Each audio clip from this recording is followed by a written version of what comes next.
दबा दो, मैं तो दबा के निकल जाता हूँ।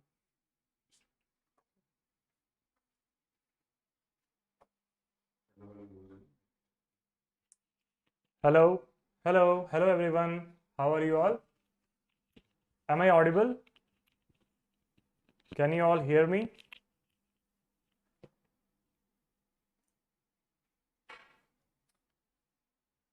Hello, Akansha, Nikhilesh, Syed Ahmed. How are you all? All right, so I'm audible. Perfect.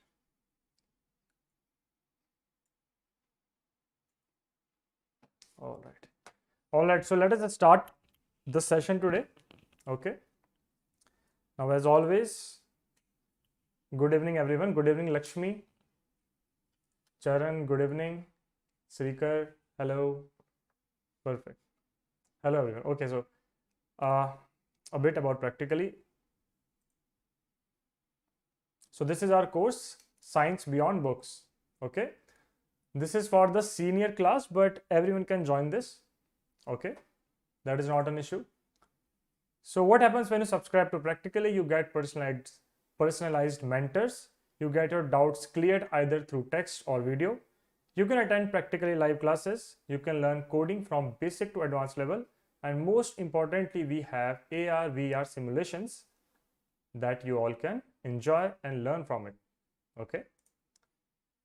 So all these courses are already running. A course on YouTube, chess, scratch, maths, science, unity, and robotics will be starting soon. So do enroll in as many courses as possible according to your interests. And you all know about daily rewards. If you maintain 100% attendance in any course, you will get a certificate, right? Sorry, a gift hamper. And 10 best projects from each course will win scratch cards worth 1000 rupees. And keep asking questions because even asking good questions is also rewarding. All right, guys. Okay, so if the screen is blurred, then please increase the quality of your video from YouTube. All right. You might be facing a problem because the problem might be at your end. All right. Okay. All right. All right, guys. So let us start this class. This class is about wind patterns and about seasons and weathers. Okay. So we will talk about some basic ideas related to winds, wind patterns, and seasons. Okay. So I would like to start this class with a question. And my question is very simple, and I'm pretty sure that most of you already know the answer. So let us say that we have two balloons, the red one and the green one. Okay. So what will happen once you blow some air in between these balloons? Listen carefully. What will happen if you blow air between these balloons? Here are the four options. Option A says that the balloons will move away from each other. Option B says that the balloons will come closer to each other, that is closer to each other. Option C says that the balloons will not move at all. And option D says, sir, the information is not enough to judge, to say anything. So what do you guys say? A, B, C, or D? So most of the people are saying A. Someone even said B. Okay. But almost 98% of you are saying that the balloons will move away from each other. Okay. Someone is also saying C. Fine. I can accept that. All right.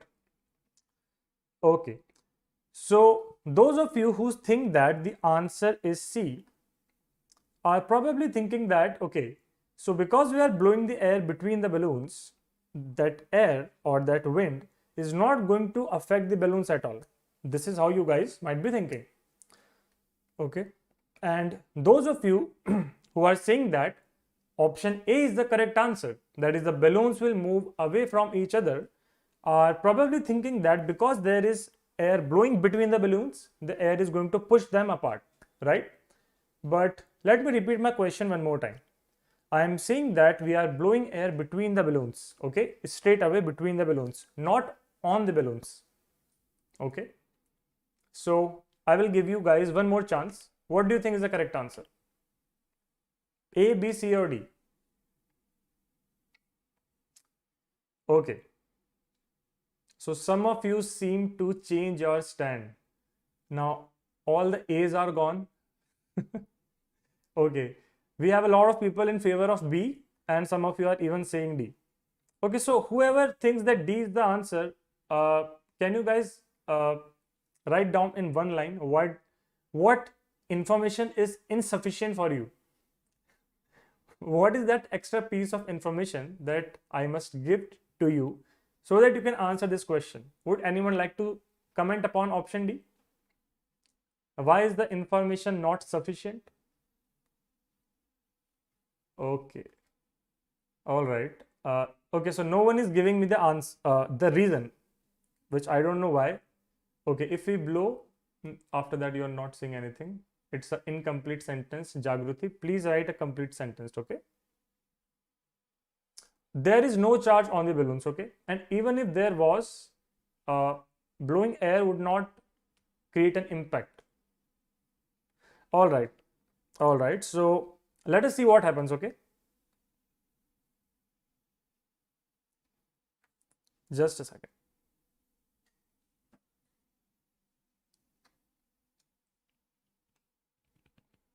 So this is the video, guys. Look carefully, okay? Look carefully what is happening when you are blowing the air between the balloons. Look very carefully. Are they going apart? Are they going far away from each other? Okay, so now we are very, very sure that once you blow the air, the two balloons will come closer to each other. All right. So one thing is for sure that option B is the correct answer. All right. So all those people who were saying that option B is the correct answer, now is the time that you give me a reason behind it. Because see, giving the correct answer is not enough. You have to explain it. Giving correct answer can be a guess as well, right? It can be a guess. But where is the science? Science is in reasoning, okay? Not in giving the correct answer. So who will explain why option B is correct? Why are they coming closer to each other? No, there is only air inside the balloons. There is no water, okay? No water. Okay, someone is saying static energy between them. There is nothing like static energy that I know of, at least. Okay, all right. So Neelam is saying air goes and again replace. Fine, but that is not the correct answer. Okay, so someone is saying that air between them is gone. Khujista is saying that air between the balloons is gone. So what will happen if the air between balloons is gone? What will happen? Let us talk about it, okay? Let us try to explain why are these balloons coming closer to each other, which is totally against our intuition. Totally against our intuition. Okay. So before we were blowing any air between the balloons, the air in this region and in this region was similar, okay? The air on the right side of green balloon and the left side of green balloon was similar. It was just air. What happens when you blow? When you blow air between the balloons? When you blow the air, a low pressure region is created, okay? A low pressure region is created between the balloons. Why there is a low pressure region created? Let us talk about that. Because the molecules of the air now started moving away. The molecules of the air now started moving away from that region, which means that a certain kind of empty space is created. A certain kind of empty space is created for some time. And when empty space is created, it means that less air is present now, which means that pressure in this region will drop. Okay. So can we say that when we are blowing air between these balloons, are we somehow affecting the air in this region that is on the right side of the green balloon? Are we affecting that air? Please answer yes or no. When we are blowing air between the balloons, are we affecting the air in any way which is on the right side of green balloon? Yes or no? Okay, so we are actually not affecting the air here, which means that the air pressure on this side of the balloon remains the same. Okay, the air pressure on right side of the green balloon remains the same, but the air pressure in this side has reduced. Now air pressure is very less, which means that the pressure on the right side of the balloon is not dominating. Okay, it is not dominating, so it is trying to push the balloon inwards. Are you guys getting it? The pressure on this side of the balloon is not dominating, and now it is trying to push the balloon inwards.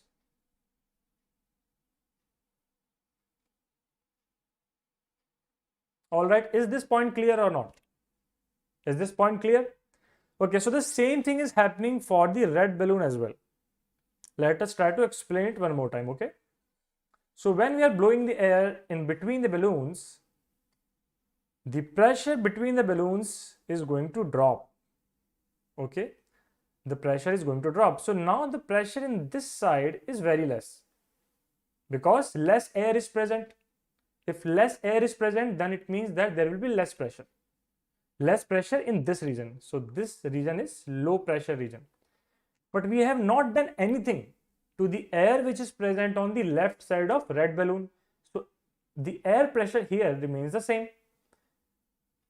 So if pressure on this side is more, then it will try to push the balloon towards the green balloon. Okay, so because of this reason, both the balloons are coming close to each other and they are not going away from each other. And this is a very simple experiment. You can do it at your home 100 times. You can watch it yourself. You will always get the same result. All right. Is it clear, guys? Is it clear? Perfect. Very nice. Okay. So there are 2 points that we can conclude about air. The first one is that air exerts pressure. And the second one is that moving air reduces pressure in a region. So if in a region air is moving, it is going to reduce the pressure. So right now I am going to stop for a while and I would like to take your doubts. Okay, so if anyone has any doubt related to these 2 points, please ask right now. Okay. So I hope we all agree that air exerts pressure, and we all also agree on the fact that moving air reduces pressure in a certain region. Any doubt you guys have? No doubt. All right. Chaliye, let us move ahead now. Okay. All right. So here is another very simple and small experiment that we will see. So this is a plastic bottle. Okay. And what we did to it is that we sucked air out of the bottle and then we quickly put the cap on it. So you can clearly see here that the bottle has shrunk. And now we can explain it very easily, because when the air inside the bottle is removed, the pressure inside reduced. So the pressure on this side started dominating, and pressure from all sides, that is outside the bottle, started pushing the bottle inwards. And because of this reason, the bottle has shrunk. All right, because of this reason, the bottle has shrunk. So what will happen now if I open the cap? Who will answer this question? Very easy question. What will happen if I open the cap? Will the bottle retain its present shape? What do you guys think? Will the bottle retain its shape, or will the shape of this bottle change? What will happen? Please type in one line. All right, so all of you think that it is going to regain its shape. So what is the reason behind it? Can you tell? Why will the bottle regain its shape? What is the reason behind it? Yeah, I know that all of you guys know the correct answer, which is very nice. But what is the reason behind that? Okay, so someone is saying that, sir, the air escapes out. By the way, the air is already out. The air inside is already less. Okay, so I am getting one word answers. Someone is saying pressure, pressure, pressure, which is not the correct answer, because I am asking you guys to write one line reason, and one word is not a reason, isn't it? All right, so Purna is saying that, sir, the air will start going inside. And because of this reason, the bottle will regain its shape, which is absolutely correct. So let us see what happens now, okay? Alright, so I'm going to play this video. Alright, so now as we open the cap, you can clearly see that the bottle regains its shape one more time. So what is happening here is that the air which was present outside got an opportunity to go inside, okay? Alright, the air which was present outside now got an opportunity to go inside. So we can say that, we can conclude that air always rushes to fill up empty space or a vacuum-like region or a vacuum-like space. Air always tries or rushes to fill up empty spaces. This is a thing about air, okay? We all can agree upon this point. Perfectly fine. Anyone wants to ask anything? I hope this is very simple for you guys, right? This is very simple. But still, if you guys want to ask anything, you can do so. All right. All right. So let us move ahead now. So let me show you one more experiment. It is a very simple experiment. I am pretty sure that most of you will guess the correct answer. Okay. All right.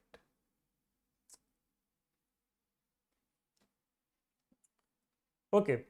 So right now, I have a glass and inside this glass, I have got some oil. Okay. Inside the glass, I have got some oil. Now, what will happen when I pour some water over this oil? What can we expect? What will happen? What will happen if I pour some water in this glass where there is already some oil present? Can anyone guess? Alright, so a lot of you are saying that, sir, the oil will float, which is true, which we can clearly see from this video. Alright, we can clearly see that as you put water in the glass, the oil will start rising upwards. Now again, I have a question, and please try to answer this question by giving a reason. Alright, what is the reason behind this? Why is oil floating? Why is it not the case that water is floating over the oil? Why that is not the case? Okay, so Neelam Reddy is saying that, sir, oil has less density and water has more density, and for this reason oil will float over water, which is absolutely correct. All right, and also you can see from this video that oil is floating over the water surface. Fine. So we can also say that oil being lighter will rise upwards. Okay, oil being lighter, yes, will rise upwards. But yes, the more scientific way of saying the same thing would be oil has less density as compared to water, and that's why it is floating over water. But since we have many kinds of student in this class, we are going to use the word lighter. Okay, so because oil is lighter, it will rise upwards. Fine, very nice. All right. Okay, so now let me ask you a question. I am pretty sure that all of you have seen a hot air balloon, if not in real life, okay, then at least in films or on some TV channel. So we know that in case of a hot air balloon, there is a flame here, okay, and the balloon rises upwards. So how do we explain this phenomena? Why is the hot air balloon rising upwards? So someone is saying, sir, because oil is having less density. Okay, so that is clearly not the reason, because okay, so Charan is saying that hot air is lighter, alright, which is the perfect answer. So the air surrounding the balloon is cooler as compared to the air which is filled inside the balloon. So inside the balloon we are having hot air, and hot air is lighter, or you can say that the density of hot air is less as compared to normal air or the cold air. So because of this difference in density, the hot air balloon will always rise upwards. And this is very similar to oil rising upwards in case of oil water experiment. The idea is the same. All right, the idea is the same. So someone is also explaining extra reason, and that is the thermal expansion of air, which is absolutely correct. But I don't think we should talk about it in this class. All right. So after first 3 points, the fourth point is that warm air always rises upwards because it is lighter, which is very similar to the oil water experiment. Fine. This is very similar to the oil water experiment. Okay, so Srikar is asking, sir, how can it be similar? See, the two things are very different. In first experiment, we are having liquids, that is oil and water. In the next experiment, that is the hot air balloon, we are having air. But both liquids as well as air are fluids. And the reason why oil is floating over water is that its density is low or it is lighter. Similarly, hot air is lighter as compared to cold air. So by the same logic, we can say that the hot air will float or the hot air will rise upwards. Is it clear to you now, Srikar? All right, so I think it is clear. If you have any doubt, you can ask again, all right? Chaliye, let us move ahead now. Okay, so with these 4 points, we are well equipped to understand how winds flow. In order to understand the formation of winds, we have to understand first these 4 points. All right, so now that we have discussed them, now let us start to understand how winds flow. Okay, all right. So let us say that there is a bright sunny day. Okay, and on this day, a certain part of the land is being heated very hard by the sun.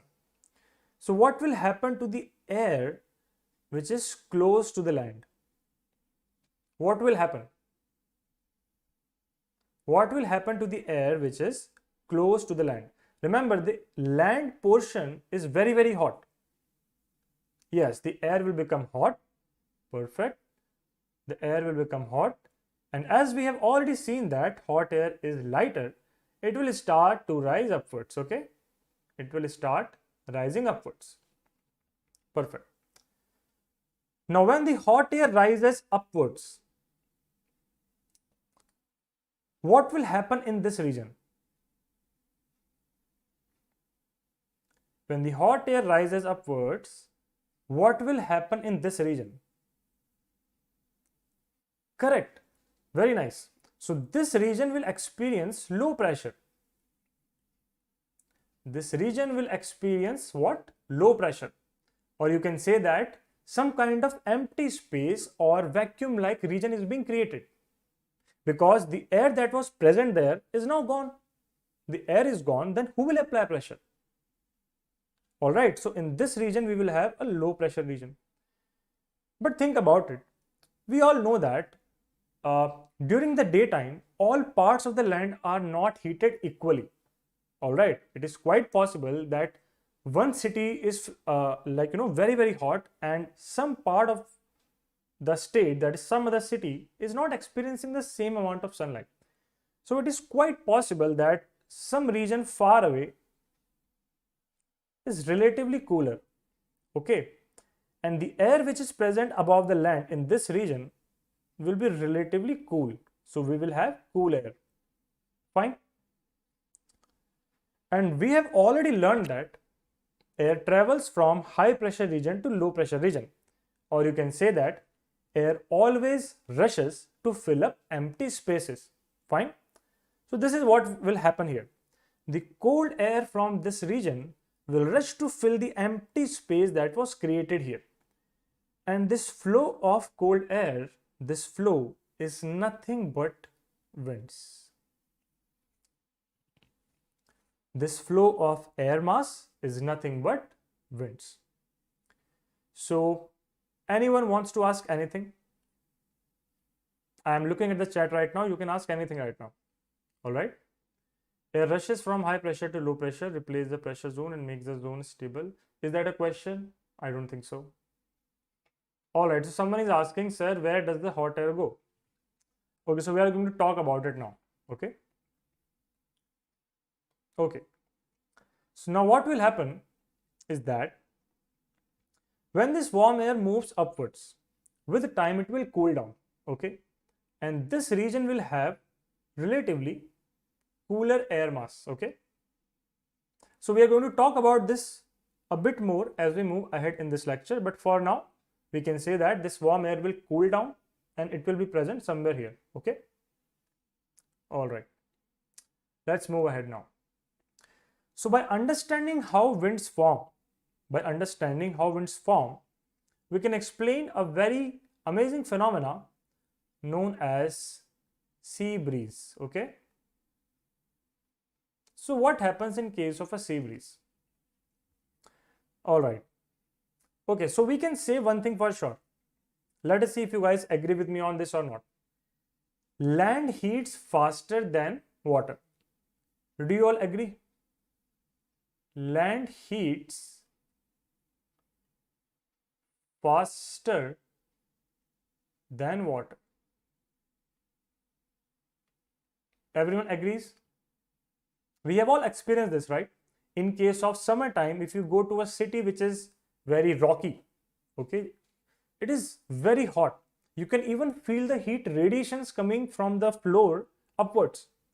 Like if you go to a city in Rajasthan, which is my home state, you will find such kind of things in the summer season.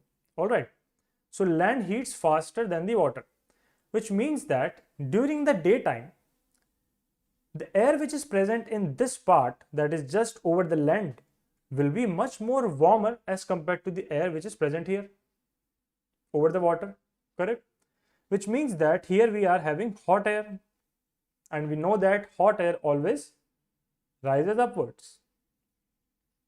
Hot air always rises upwards. Now what will happen when hot air rises upwards? What will happen in this region? Now all of you can explain, fine? All of you can explain what will happen in this region. Low pressure area will be created, or we can say that some kind of empty space will be created.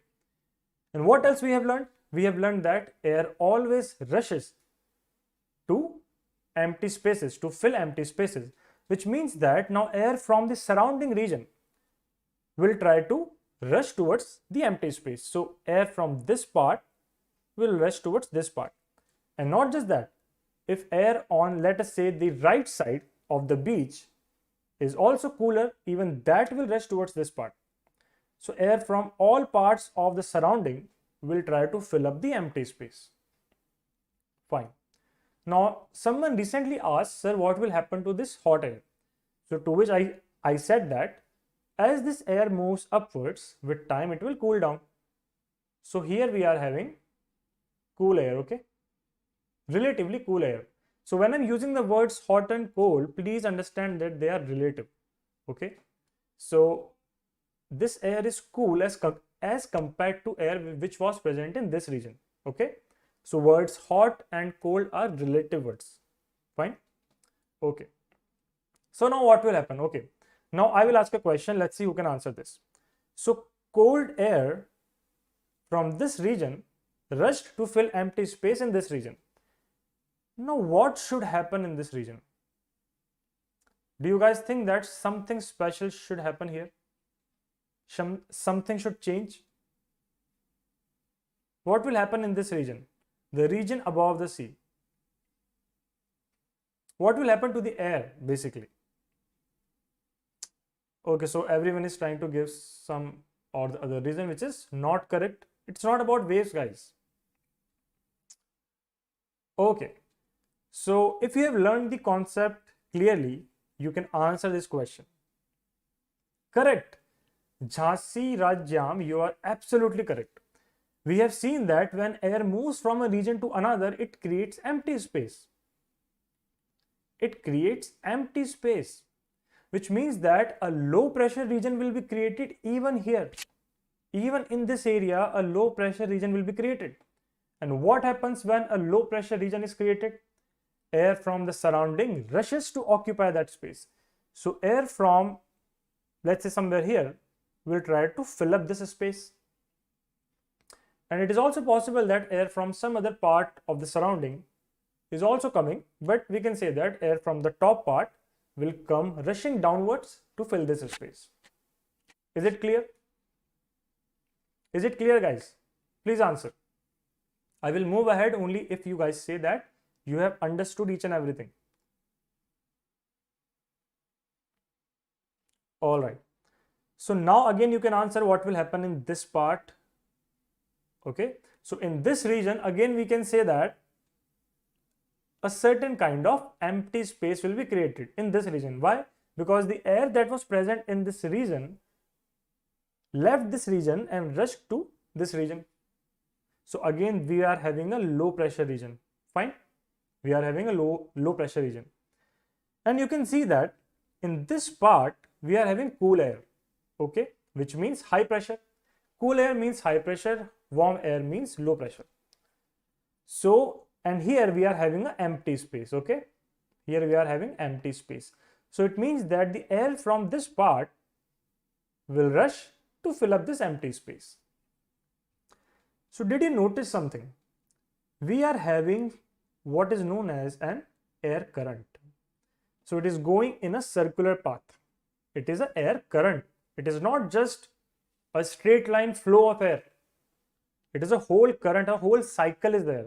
Exactly, a whole cycle is being created. And in this cycle, the wind that flows from the sea to the land is known as sea breeze. So the sea breeze is just one aspect of this whole cycle, okay? Just one aspect. The air which is flowing from the sea towards the land. This is known as sea breeze. All right, so now we can very easily understand about land breeze. So this is a night time, okay? This is the night time. So you all agreed with me when I said that land heats faster than water.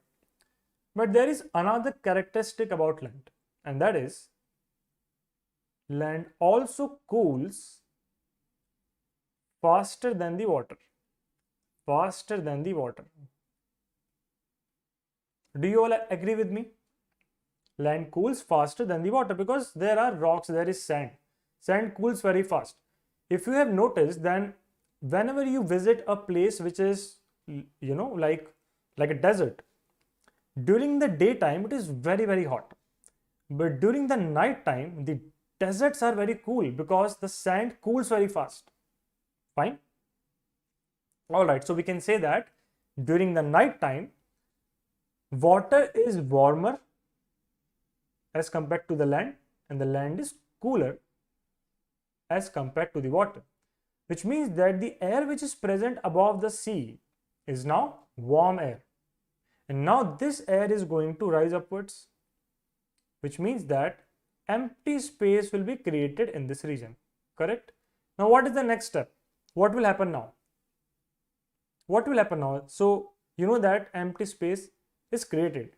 Perfect. So the air from this part, that is the cold air, will now rush in to fill this empty space. And because of this reason, again low pressure region will be created here. To fill this region, to fill this empty space, the air from this part will rush in. And again you can understand that we are going to have a cycle. Okay. So we are going to have a air current. We are going to have an air current. Is it clear? Is this whole cycle of air clear to you? If you want to ask anything, please ask right now. All right. So we can say that in this cycle, the air that flows from the sea, that is the beach area, from the beach towards the sea part is known as the land breeze. So the name land breeze is used because the origination of this wind is from land. And similarly, the term sea breeze is used because the origination of the wind is from the seaside. All right.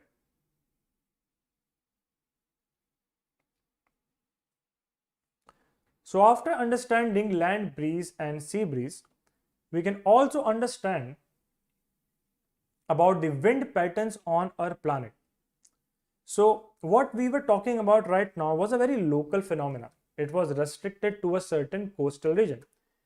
But the ideas that we have understood, the concepts that we have learned, the same concepts can be used to explain the global wind patterns as well. All right? Perfect. So we all know that during the summertime, this is how the earth is with respect to the sun. So basically, the regions near the equator are getting high intensity sunlight.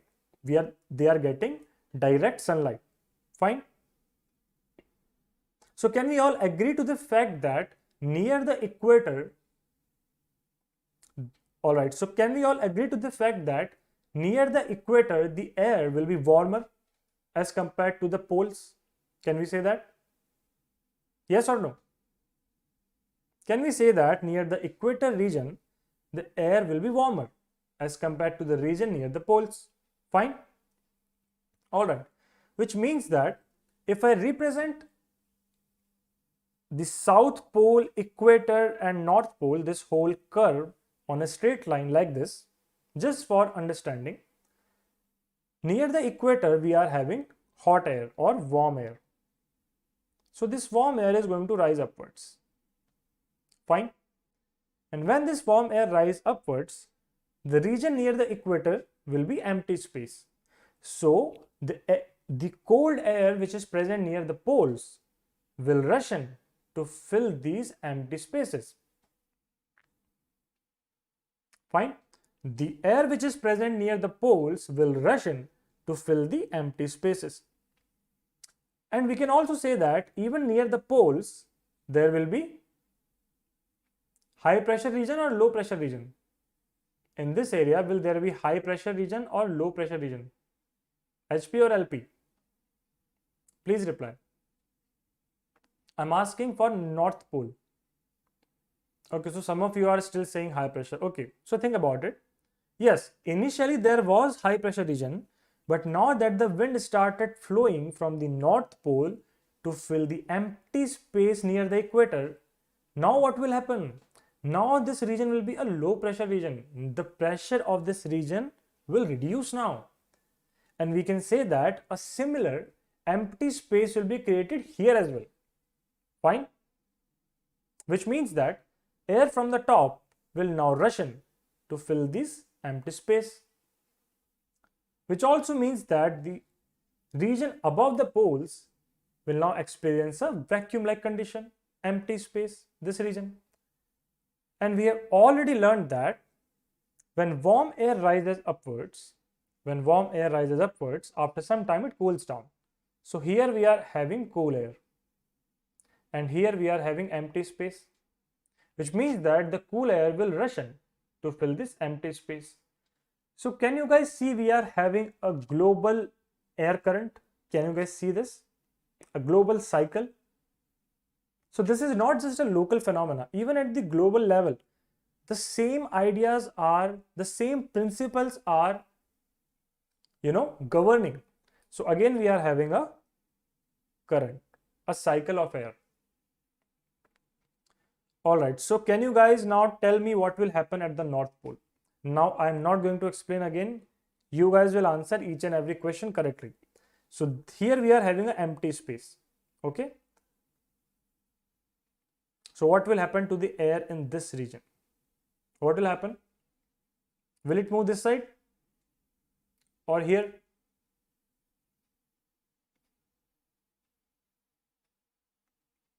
All right. So what will happen to the air in this region?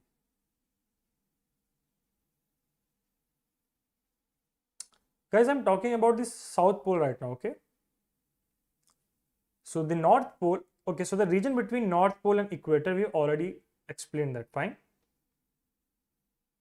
All right, so we can say that because there is empty space created here, the air from South Pole, just like it happened in case of North Pole, will also rush in to fill the empty space. And again, a low pressure region will be created here. Fine.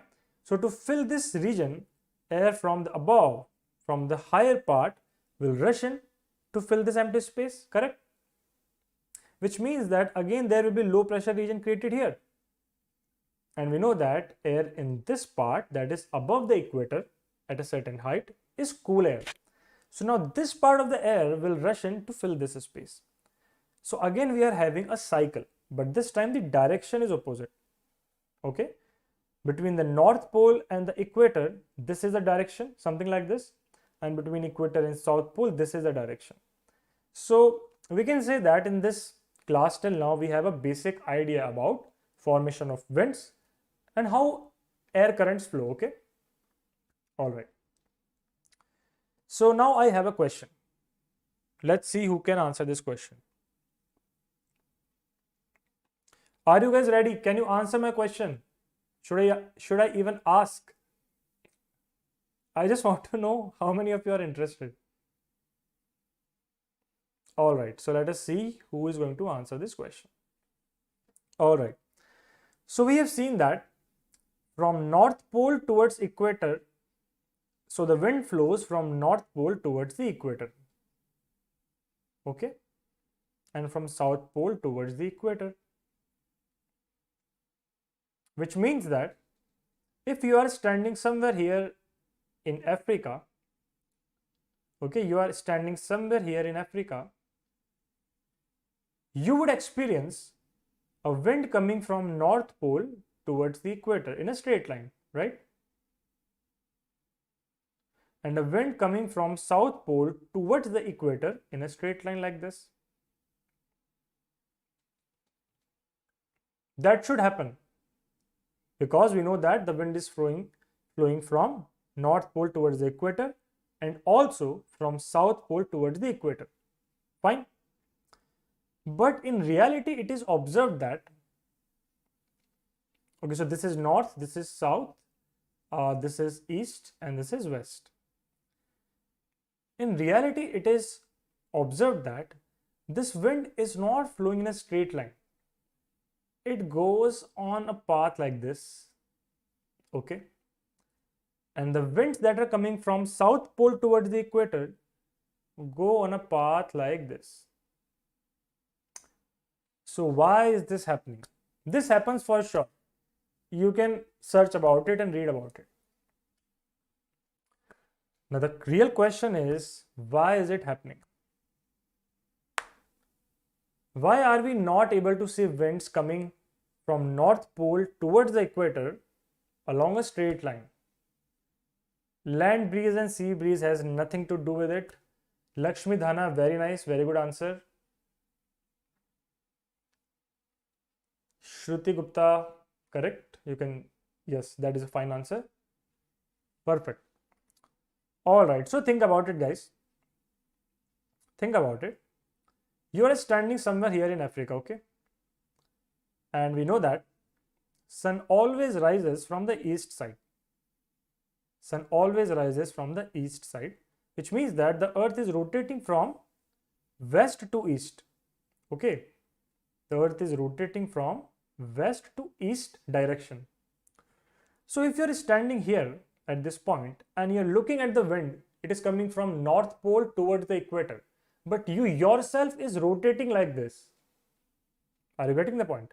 The wind is coming in a straight line from North Pole towards the equator, but you are rotating along with the earth like this. What will you see? You will see that wind is going this way. You will see that the wind is going from North Pole towards the west. All right, I'm going to explain it again. Okay. So by our reasoning and our understanding, we thought that the wind coming from North Pole to South Pole should come in this direction in a straight line. But what is happening? With time, you are rotating along with the earth. So after some time, your position is somewhere here on the globe. So the wind is actually traveling in a straight line only. Wind is not going anywhere, but since you are moving, you are having this illusion as if the wind is moving in that direction. So just imagine I am standing at the equator, okay? I am standing at the equator. This is my east side, okay? This is my west side. That side is North Pole, and in front of me we have South Pole. So the winds are coming from North Pole towards the equator in this direction, okay? In this direction, from North Pole towards the equator in this direction. But I am rotating towards east, so I am going like this. So I am seeing that the wind is now moving towards the west. So the problem is not with the wind. The problem here is that we are rotating along with Earth. So we feel that there is a certain force which is acting on the wind, which is trying to bend it towards the west direction. And this force we called Coriolis force. So Coriolis force is not a real force, okay? We call it pseudo force, or you can say a imaginary force, because we feel that there is force, but in reality that is not the case. That is not the real force. It is us who are rotating. So we are having the illusion that the wind is bending. All right? Is this point clear? Everyone, is this point clear to you guys? Yes, because when we see that winds are bending, we think about it, okay, what can bend the winds? There must be some force, right? And that's why we use the word Coriolis force. Okay? Someone was asking about imaginary force, so that's why I was answering, okay? All right. So I think that's all about winds. Now, the next section of this class is about three things which sound very similar to us, but they're actually very different. So there is weather, there is climate, and there is season. How many of you can confidently say that you understand the difference between these three things?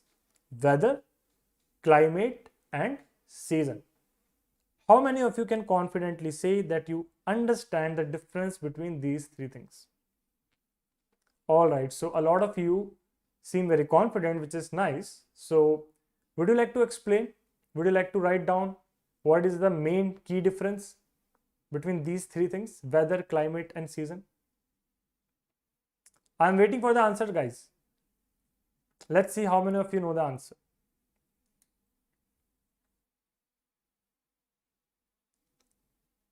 All right, so I'll proceed further. Meanwhile, you can type your answers, all right? Okay. So on a certain day in the month of April, I saw that this was the temperature in the city of Hyderabad. At the same time, on the same date, the temperature in Chennai was 29 degrees centigrade. And on the same time, same date, the temperature of Ladakh was minus 2 degrees centigrade. Minus 2 degrees centigrade. Same date, same time. This is freezing temperature, guys. This is the month of April, okay? This is the month of April. So here comes my first question. Listen very carefully. You can also read it. So can we say that, is it really summer season in Ladakh? Yes or no? Can we say that this is the summer season? Question number 1. Can we say that this is the summer season? Minus 2 degrees centigrade, the water is freezing. You need to melt ice in order to drink water. Or you can also chew ice, but that is not advisable. Okay. All right, so I am getting mixed answers. Half of you are saying that yes, it is the summer season, while half of you think that no, it can't be the summer season. Fine. Let me move ahead. You will get the correct answer by the end of this class. Okay.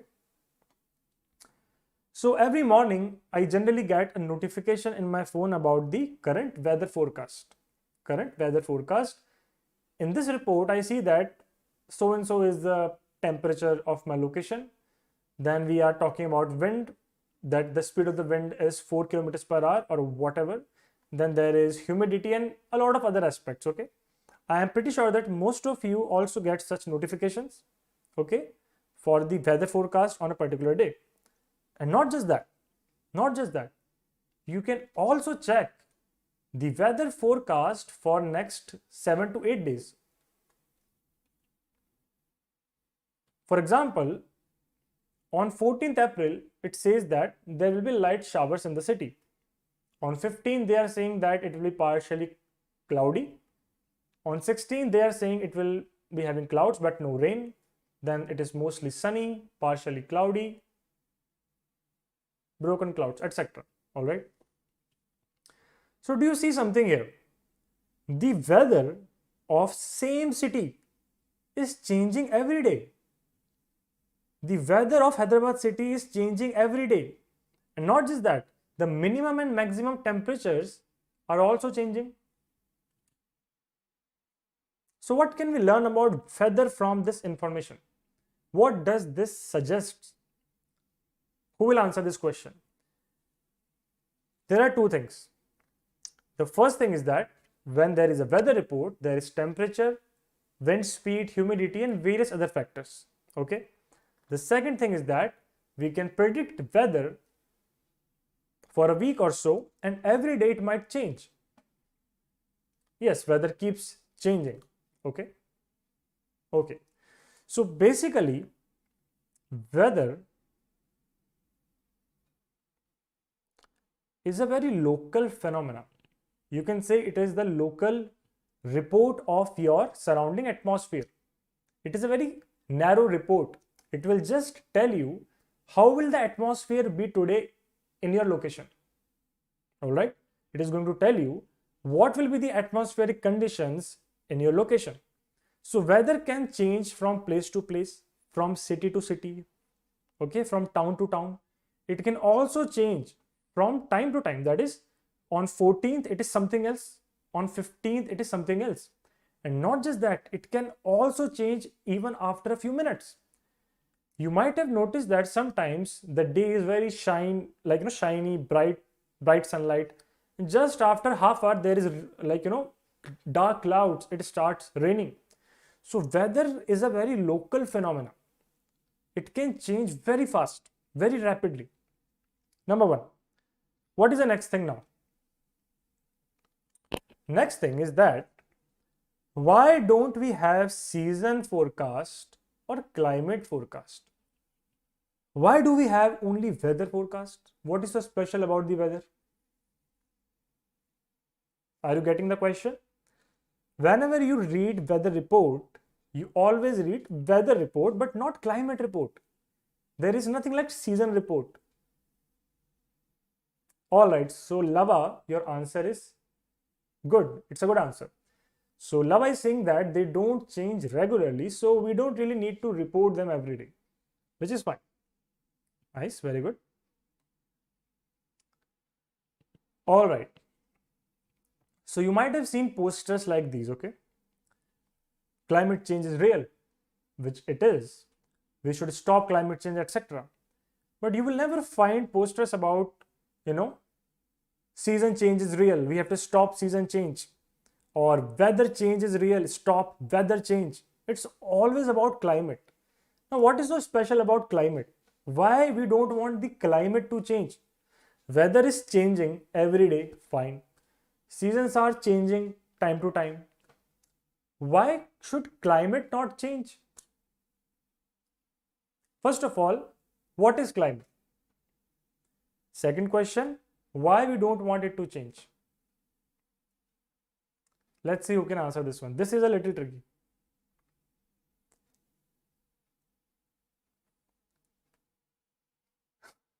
So weathers can change. Seasons can change, but we don't want the climate to change. All right. So first of all, let us learn what is the meaning of climate. Okay. So climate is actually, okay, so it represents a general weather condition of a region. For example, let us say that you go to Ladakh, okay? It might be the summer season or winter season or whatever season, but the climate of this place, Ladakh, is generally cold. The climate is the general weather of a place. Similarly, if you go to some part of South India, let us say Kerala, I went there once, so I know that it is mostly raining for most part of the year. All right. So in Kerala, you will mostly observe rains. So some people like to say that the climate of Kerala is hot and humid. All right. So climate represents a general weather condition of a particular place. Now, why we don't want climate to change? Because the climate of a place actually decides what kind of flora fauna will be there, what kind of crops we can grow in that region. All right, and based on these things, this is just one of the reason. This is not the whole reason, but the fact is that if climate changes, then there will be big disasters. Yes, if the climate changes gradually over thousands of years, all life forms will adapt to it.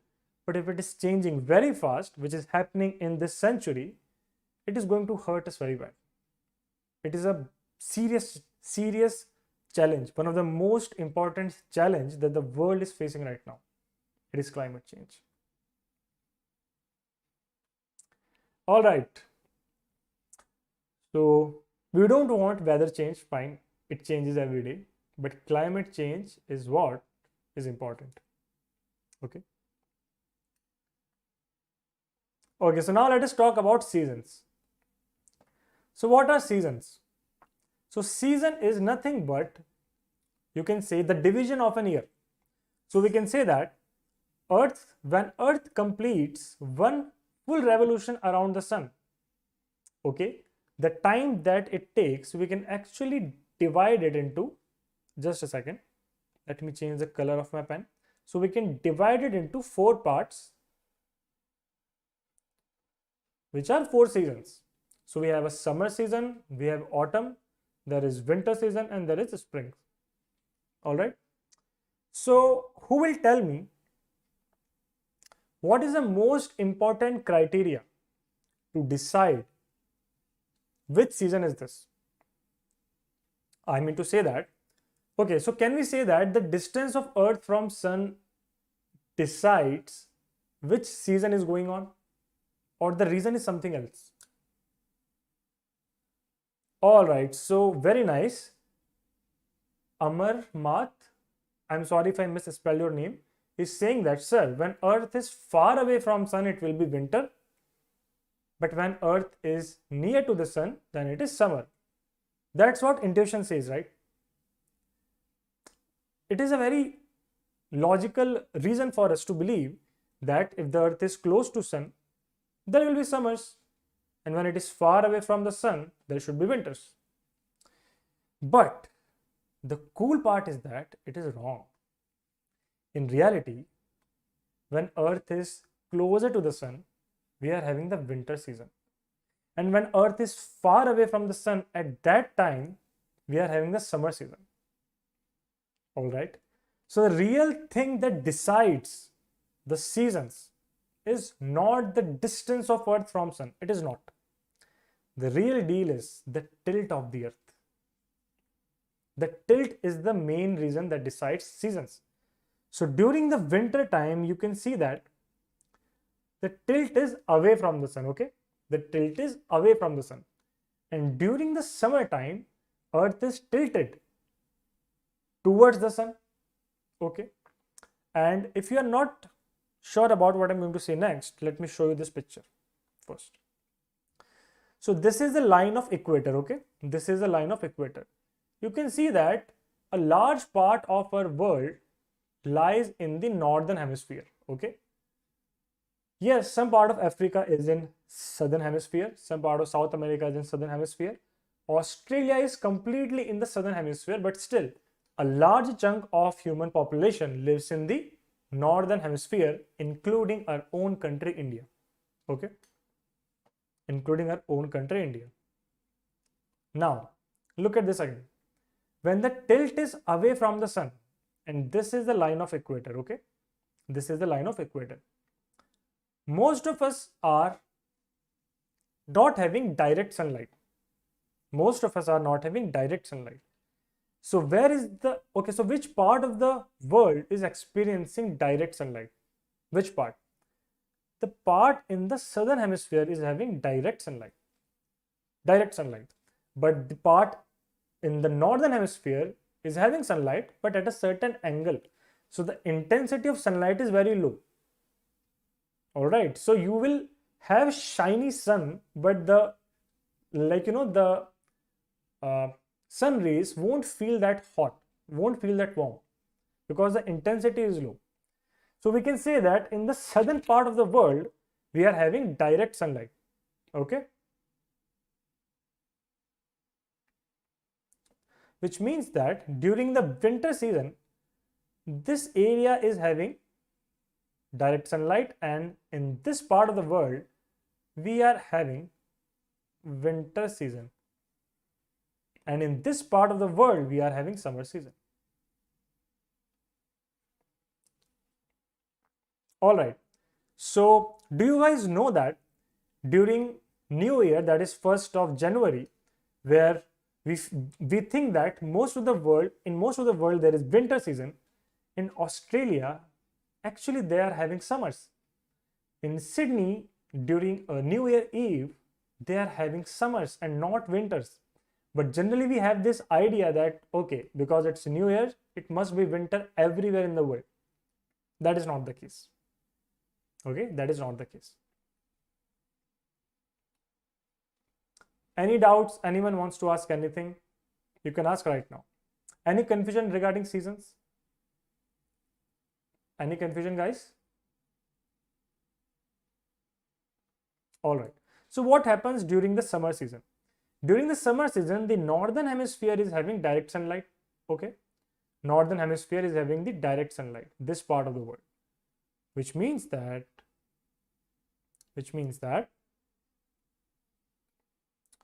countries like India, Pakistan, Bangladesh, all these countries are having direct sunlight.